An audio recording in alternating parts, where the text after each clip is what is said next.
The most common misunderstanding about boundaries is that setting or holding a boundary is mean, harsh, or bad.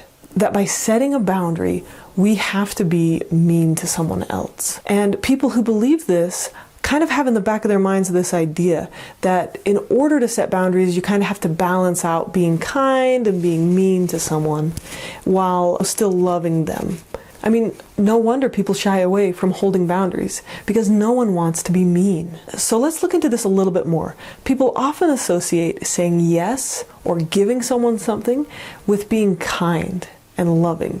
And they associate saying no or being firm, direct, or harsh with someone as being unkind or hateful. Well, let's look into this a little bit more closely, because that is not a fair association. We can say yes with love in our hearts, or we can say yes with hate in our hearts. And we can say no with love or hate in our hearts. So let's take a look at this chart. On the top of this chart, we can see two categories: being loving and being hateful or resistant, right? So where is our heart when we're doing a certain action? And is called The Way of Being by the Arbinger Institute. And it's talking about our deeper motivations or our intentions. Are they selfless or selfish?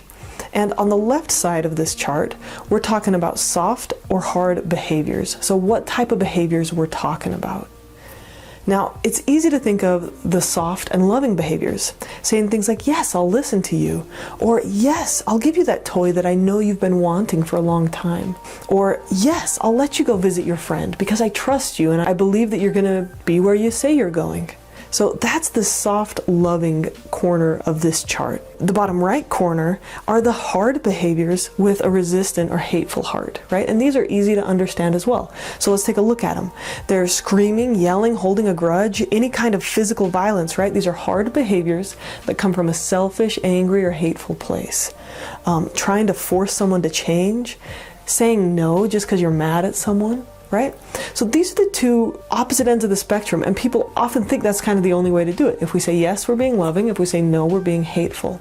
Well, let's talk about what it looks like if we're saying yes, if we're being soft, having gentle behaviors while holding hate or selfishness in our hearts. What does that look like? This is called soft resistant. So let's think of a parent who doesn't want to deal with their kid anymore. They might say, sure, yeah, go watch TV. I just don't want to deal with you right now, is what they're saying in their heads. Or a parent in the grocery store, they're checking out, there's candy in the aisle. The kid starts screaming or asking for candy. The parent says yes, not because they think it's what's good for the child in this situation, but because they just don't want to hear the kid screaming. They're uncomfortable with the way other people look at them. They, for their own discomfort, are saying yes to the child. That's considered soft resistant. Right? So giving in a selfish way. Here's another example. Think of two people who are dating, and the one says, I love you, and the other one says, I love you too, but they don't really mean it. They're actually planning on breaking up with that person, but they don't want to, have to have an awkward conversation or an uncomfortable conversation, so they just kind of avoid it. Maybe they'll break up with the person through text message or just stop talking to them altogether. Now, this isn't because they're trying to be kind or loving to that other person. It's because they don't want to feel that discomfort. So to protect themselves, they're just being all soft and sweet, but in their heart, in their mind, they know they don't want to be with this person anymore. Now, it's not hateful to break up with someone, but it is selfish to not be upfront with them, to protect yourself from feeling that discomfort. A couple more examples, like being passive aggressive or sucking up to a teacher. You're treating them really nicely to get something from them. These are all examples of being soft resistant. Now, let's go to the other corner of this box. How is it possible to be hard with your behavior while still being loving? I'm going to ask you right now, is it possible to go shove a little kid right into the road and he gets all scraped up, hit him hard maybe, right?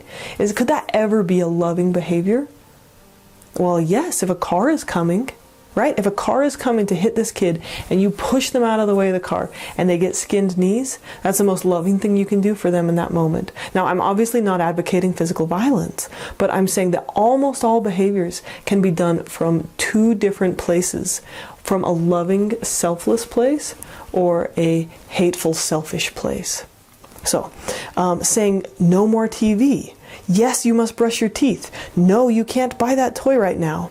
These are all ways to lovingly help provide a positive future and discipline for a child if they're coming from a place of love. I once had this boss who's amazing, and he told me a story about a time when he fired someone with so much love and concern for their future that they thanked him afterward and said, "I just really appreciate you looking out for me by firing me," right? He fired someone out of love for them. And it was because, the job just wasn't the right place for them to be. They weren't able to do a good job for the other people there. They needed to be somewhere else. So, this is the hard, loving side of things. I hope that by taking a look at this chart, we're able to let go of this false idea that saying no is just this mean thing we have to do and balance out with, being nice. Saying no can be one of the kindest, most loving things we do for someone. People respond more to our intentions than whether we're saying yes or no. People will feel when you're saying no to them, they can feel that you care about them when you do it. Some people might get confused by this, thinking that what I'm saying is we should let people walk all over us, or we should allow people to take advantage of us, or we should never really, do anything harsh to someone else.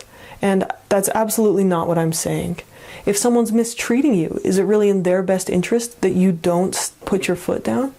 No. In general, the reason people don't set boundaries is because they're afraid of being mean, they're afraid of feeling guilty, or they're afraid of feeling scared. So the reason they're not setting that boundary is not for the other person. They're not trying to be kind to the other person. They're trying to prevent themselves from feeling uncomfortable. It's selfish. Setting boundaries with someone else or telling them no can be the kindest thing we do for them and the most honest thing we do for ourselves. But to do it, we have to allow ourselves to experience our emotions. Now, remember, the way we get healthier is not just about feeling better, but it's about getting better at feeling. So we allow ourselves to feel a little bit of discomfort as we set these boundaries, and we're going to get a lot better at it. So just to sum things up, let's let go of the idea that setting boundaries is mean and focus instead on where our heart is when we're making these choices about boundaries, right? Let's focus our intentions on being kind, loving, and seeing what the other person needs. I hope this was helpful, and thanks for watching.